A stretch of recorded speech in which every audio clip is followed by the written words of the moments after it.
Hello, myself Vijeta Singh Tanwar and welcome to the classes. हम लोग geography class 9 contemporary India series कर रहे थे, जिसमें हम लोग चैप्टर 3 तक कंप्लीट कर चुके हैं, ड्रेनेज तक। और अब हम चैप्टर 4 स्टार्ट कर रहे हैं, क्लाइमेट। Chapter 4 climate. अब ये जो चैप्टर है क्लाइमेट, क्लाइमेट के बारे में पढ़ने से पहले हमें ये पता होना चाहिए कि what is the difference between weather and climate. मौसम और जलवायु में क्या अंतर होता है, ठीक है। जैसे मौसम होता है, मौसम जो होता है वो हम डे टू डे में डिस्क्राइब कर सकते हैं ना। जैसे आज मौसम ठंडा है, आज मौसम गर्म है, आज हवाएं चल रही है ना, आज ह्यूमिडिटी है। इस तरह से अगर हम किसी बात को करते हैं तो वो मौसम होता है ना। Weather describe the day to day, है ना, condition such as rain, temperature, cloudiness, moisture, rainfall affecting a place, किसी जगह को जो इफेक्ट करती हो, है ना, ऐसी कंडीशंस। और क्लाइमेट क्या होता है कि ये एक लंबा टाइम पीरियड होता है ना, मोर देन 30 ईयर्स, है ना, 30 साल से ज्यादा का टाइम पीरियड होता है वो। अगर वैसा टाइम पीरियड 30 साल तक लगातार चले तो फिर वो वहां का क्लाइमेट हो जाता है, ठीक है। जैसे अर्ध शुष्क जलवायु, हम ऐसे थोड़ा ना कहते हैं कि आज जलवायु शुष्क है, या आज जलवायु गीली है, या आज जलवायु ड्राई है ना, ऐसा ऐसा तो नहीं कहते ना हम लोग वेदर की बात करते हैं, क्योंकि हम आज की बात कर रहे हैं, या कल कल मौसम गर्म था, आज ठंडा है। तो वो वेदर होता है। और क्लाइमेट जो होता है वो लॉन्ग टर्म का होता है। Climate refers to the sum of total of weather condition, जो भी लगातार 30 साल तक जिस तरह की जलवायु, जिस तरह का वेदर रहेगा, है ना, उसमें एक छोटे मोटे वेरिएशंस होते हैं। और जो हम एक एवरेज जो निकालते हैं कि हाँ यहाँ की जो जलवायु है, यहाँ का जो क्लाइमेट है वो इस तरह का है ना। जैसे राजस्थान है, राजस्थान में ज्यादा गर्मी होती है ना, तो वहां पे आर्द्रता है, या शुष्क है, या कैसा क्लाइमेट है, एरिड क्लाइमेट है, किस तरह का क्लाइमेट है वहां का, है। तो वो क्लाइमेट होता है।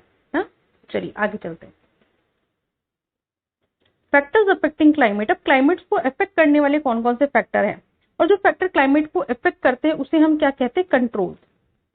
जो फैक्टर क्लाइमेट को अफेक्ट करते हैं उन्हें हम कंट्रोल कहते हैं। और 6 मेजर कंट्रोल्स है जो क्लाइमेट को अफेक्ट करते हैं। कौन कौन से?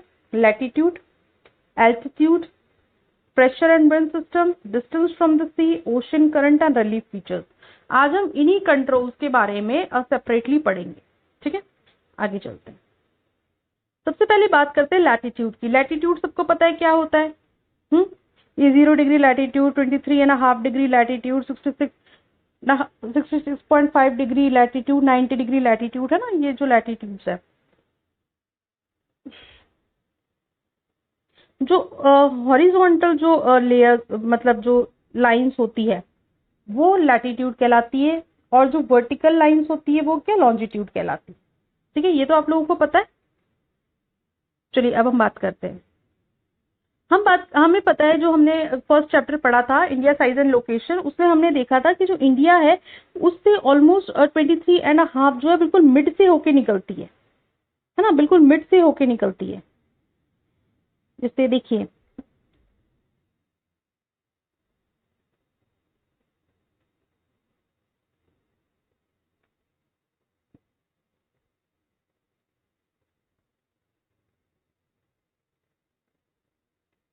एक इंडिया का मैप बना देते हैं ताकि समझने में इजी रहे।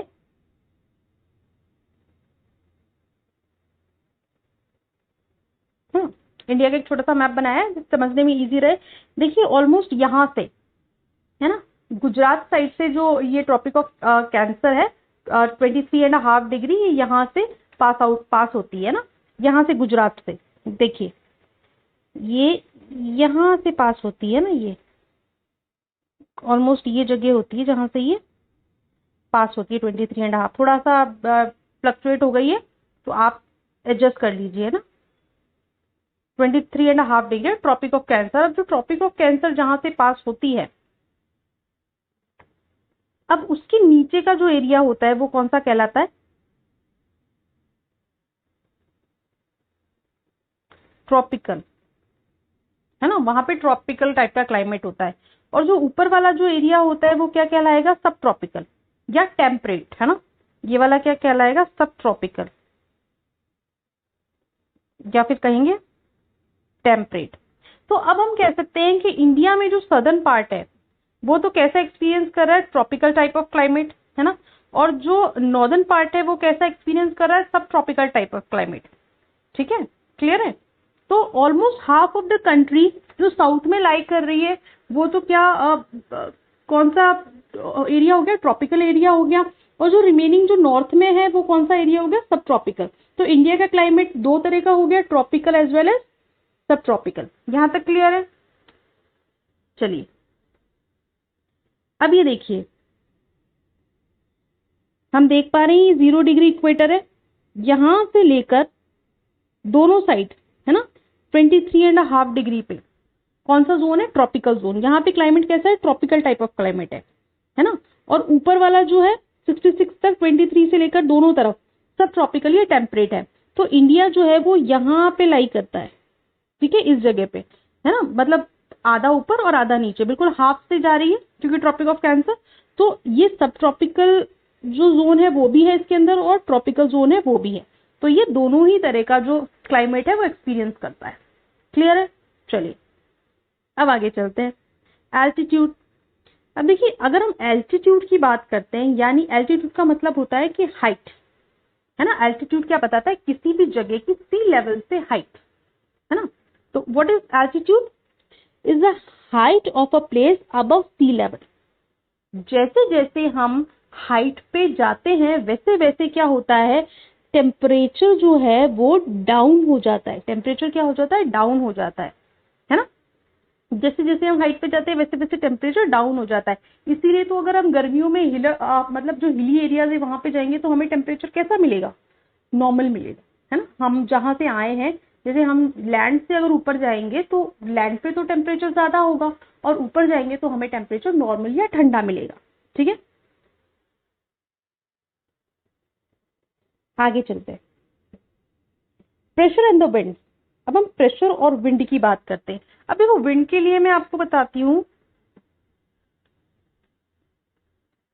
ये देखिए, फिर से हम लोग एक मैप बना लेते हैं इंडिया का।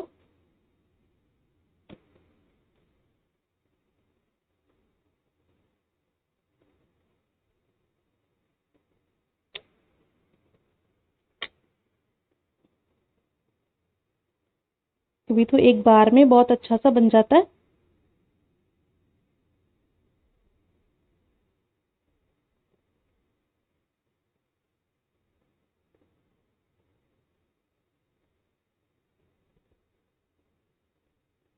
अब जैसा भी बन रहा है ठीक है, उसको बार बार नहीं बिगाड़ेंगे। ठीक है, ये इंडिया का हमने मैप बना लिया। अब आप देखिए, अब इंडिया है, यहां से तो जा रही है, यहां से तो जा रही है हमारी ट्रॉपिक ऑफ कैंसर। ठीक है, और यहां से इसके नीचे यहां है, यहां पर है, और नीचे होना चाहिए, लेकिन ठीक है मैं यहाँ पे बना रही हूँ ना। ये हम मान लेते हैं 0 डिग्री इक्वेटर। ठीक है, अब 0 डिग्री इक्वेटर जो है, तो अब देखिए क्या होता है कि दक्षिण पूर्वी व्यापारिक पवनें, है ना, जो साउथ ईस्टर्ली ट्रेड विंड्स है, वो क्या होती है, वो आती है ना। किस तरह से आती है, किस तरह से आती है, ठीक है, ये यहां भी आती है और ये यहां भी आती है।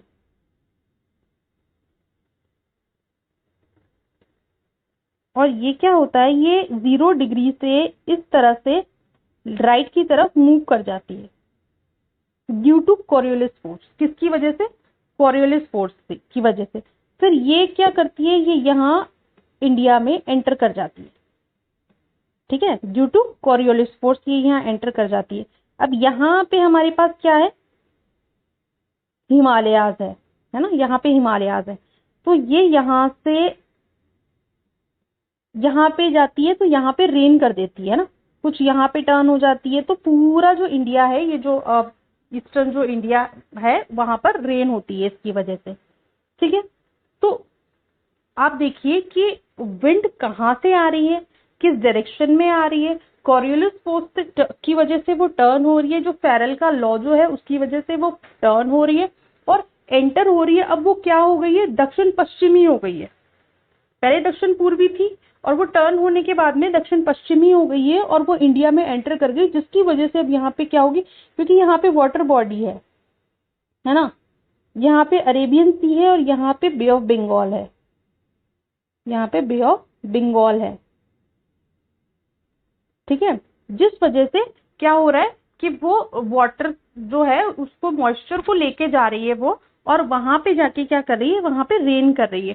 तो देखिए विंड का कितना बड़ा रोल है ना। अगर ये नहीं होती, अगर कॉरियोलिस फोर्स नहीं होता या ये विंड की डायरेक्शन इस तरफ से नहीं होती तो क्या ये रेन होती, नहीं होती, है ना, यहाँ पे ये रेन नहीं होती। क्लियर है, चलिए आगे चलते हैं। तो बहुत बड़ा रोल होता है प्रेशर का और विंड का, है ना, किस तरह से विंड जा रही है, किस तरह से कहाँ किस डायरेक्शन में जा रही है उस वजह से। अब देखिए सिमिलरली जब ये अरेबियन सी से जब यहाँ राजस्थान की तरफ जब विंड जाती है तो वहां पे अरावली के पैरेलल तो जाती है ना, अरावली के पैरेलल निकलती है, लेकिन वहां आगे जाके हिमालय आ जाता है तो वहां पे फिर वो रुक जाती है ना। या वेस्टर्न घाट है, या वेस्टर्न घाट जो है हवाओं को रोकते हैं तो वहां पे रेन होती है ना। तो देखिए विंड की जो डायरेक्शन है और आगे जो कोई टोपोग्राफी या कोई रिलीफ फीचर अगर आता है तो उसकी वजह से भी रेन या जो भी क्लाइमेट पे इफेक्ट होता है उसकी वजह से भी होता है, ठीक है। आगे चलते हैं। डिस्टेंस फ्रॉम द सी, और डिस्टेंस फ्रॉम द सी की बात करें तो देखिए सी, कहीं भी सी की क्या, कहीं भी अगर पानी होगा तो पानी में एक स्पेसिफिक हीट कैपेसिटी होती है पानी की। पानी में क्या होती है, एक स्पेसिफिक हीट कैपेसिटी होती है। इसका मतलब होता है कि एक पानी की विशिष्ट ऊष्मा धारिता होती है, विशिष्ट ऊष्मा धारिता होती है, जिसकी वजह से क्या होता है कि वो गर्म भी ज्यादा समय में होता है और ठंडा भी ज्यादा समय में होता है। इसीलिए जो वाटर बॉडीज के नियर बाय जो इलाका होता है वो क्या होता है कि न तो बहुत ज्यादा गर्म होता है और ना ही बहुत ज्यादा ठंडा होता है। वहां का जो टेम्परेचर या जो वहां का जो क्लाइमेट होता है या वहां का जो भी वेदर होता है वो बहुत ज्यादा उसमें वेरिएशंस नहीं होते हैं ना, वो बहुत ज्यादा फ्लक्चुएशन नहीं देखने को मिलता है उनको, है ना, अपने यहाँ के क्लाइमेट में।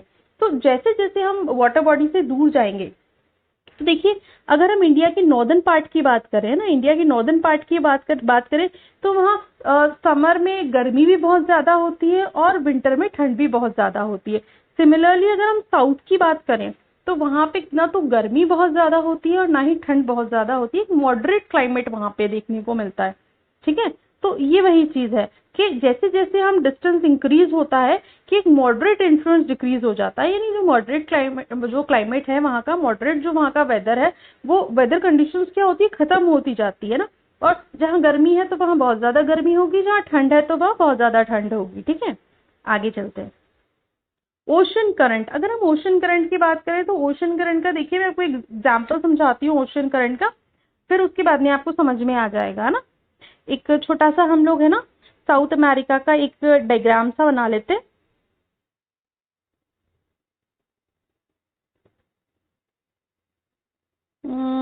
आई होप सही से बैठ जाए बस ये। चलिए हम ऐसे रफली बना लिया है ना, एक डायग्राम बना लिया हमने, साउथ अमेरिका का डायग्राम बना लिया, ठीक है। अब देखिए ये जी, ठीक है। अब यहाँ से जो करंट चल रहा है ना, ओशन करंट जो चल रहा है, ये कौन सा करंट है, पेरू करंट। कौन सा करंट है, पेरू करंट। और यहाँ से जो चल के आ रहा है करंट, है ना, ओशन करंट, ये कौन सा, ब्राजीलियन,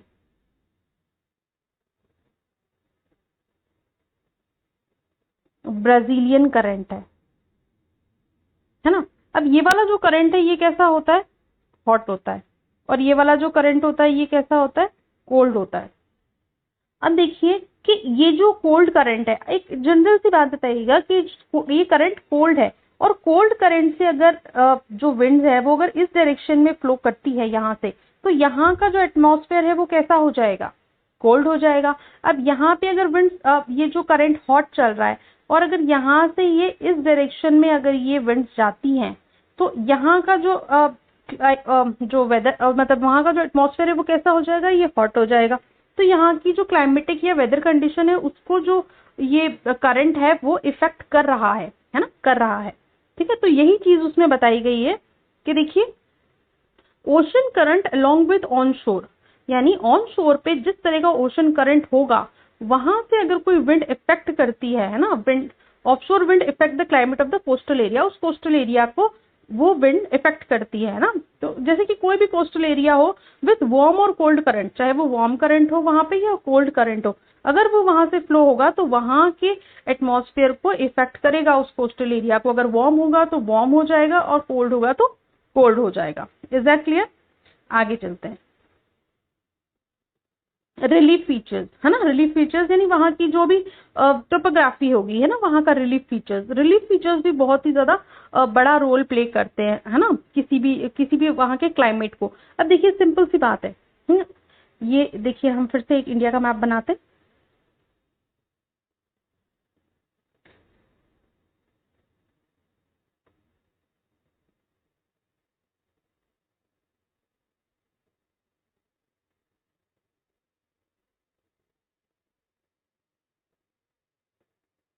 ये एक इंडिया का मैप हम लोग ड्रॉ कर लेते हैं। ठीक है, ऐसे रफली एक मैप ड्रॉ किया है ताकि हम लोगों को जो भी कॉन्सेप्ट है वो समझ में आए। ठीक है, अब देखिए यहाँ से विंड जाती है, यहाँ पे हम लोग हिमालय देख रहे हैं, यहाँ पे क्या है हिमालय है ना, और यहाँ से आती है कौन सी विंड? साइबेरियन विंड है ना, साइबेरियन। साइबेरियन विंड जो होती है वो क्या होती है? ठंडी होती है। जो साइबेरियन विंड होती है वो कैसी होती है? कोल्ड होती है ना। अब यहाँ से जो साइबेरियन विंड जो यहाँ से आती है तो उसको हिमालय रोक लेता है, क्योंकि वहां पे हिमालय है तो वो एक रिलीफ फीचर है हमारे कंट्री का है ना, तो वो वहां से आने वाली ठंडी हवाओं को रोक लेता है। वरना जो चाइना में बहुत ज्यादा ठंडा एनवायरमेंट होता है, इंडिया का भी वैसा ही होता अगर हिमालय बीच में नहीं होता तो। ठीक है, यहाँ से जो जाती है ना अरावली के पैरेलल जो हवाएं जाती है तो वो यहाँ से तो पैरेलल निकल जाती है ना, लेकिन यहाँ पे क्या होता है जाके हिमालय से रुक जाती है और यहाँ पे रेन करती है। ठीक है, अब यहाँ से भी अभी जो हमने बात की थी कि जो साउथ जो ट्रेड विंड्स आती है, साउथ ईस्टर्न ट्रेड विंड्स आती है, वो भी यहाँ से कॉरियोलिस फोर्स की वजह से राइट की तरफ बेंड करके यहाँ से जाती है, तो वो भी हिमालय की तरफ से रुकती है और यहाँ पे टर्न होती है, तो वो इस जगह पे पूरा यहाँ पे रेन करती है ना, यहाँ पे ईस्टर्न साइड्स और यहाँ पे रेन होती है, जिसकी वजह से तो बहुत इफेक्ट करती है ये चीजें है ना। यहाँ पे हमारे वेस्टर्न घाट्स है ना, तो यहाँ से उठने वाली जो हवाएं होती है वो वेस्टर्न घाट से टकराती है और यहाँ पे रेन होती है जिसकी वजह से। ठीक है, तो जो भी जैसे माउंटेन है ना, कोई भी माउंटेन है और माउंटेन से अगर कोई हवा उठेगी तो यहाँ से टकरा के यहाँ पे रेन करेगी है ना, ये लीवार्ड साइड होगी, यहाँ पे रेन होगी जिसकी वजह से। ठीक है, तो बहुत सारे फैक्टर्स इफेक्ट करते हैं है ना। सी के समुद्र के पास में है, अगर पास में समुद्र है तो वहां पे जो क्लाइमेट या जो भी वहां का एटमॉस्फेयर है वो मॉडरेट रहेगा, वहां का जो वेदर होगा वो मॉडरेट रहेगा, ना ज्यादा कोल्ड होगा ना ज्यादा हॉट होगा है ना। डेजर्ट होगा तो बहुत जल्दी गर्म हो जाएगा, बहुत जल्दी ठंडा हो जाएगा। तो ये कुछ टोपोग्राफीज है, ये कुछ रिलीफ फीचर्स है जो बहुत ज्यादा इफेक्ट करते हैं कहीं के भी क्लाइमेट को। क्लियर है? चलिए, तो relief too plays a major role in determining the climate of a place. चाहे वो हाई माउंटेन हो, वो कोल्ड और हॉट विंड के बैरियर होते हैं जिनकी वजह से प्रेसिपिटेशन यानी रेन होती है ना, और वो रेन बियरिंग विंड्स के पाथ में क्या होते हैं, एक तरह से रुकावट होते हैं। Levered side of the mountain remains relatively dry, और जो लीवर्ड साइड होती है वो क्या रहती है, वो ड्राई रहती है ना। जैसे ये मैंने बताया था, तो यहाँ पे रेन होगी और लीवर्ड साइड क्या रहेगी, ड्राई रहेगी। क्लियर? तो आज हम यहीं तक करेंगे। ठीक है, and thank you for watching and don't forget to subscribe the channel. Comment कीजिए आपको लेक्चर कैसा लगा। इसका जो पीडीएफ है वो चैप्टर खत्म होने के बाद में द क्लासेस टेलीग्राम चैनल पे आपको अवेलेबल हो जाएगा। ठीक है, thank you, take care, bye.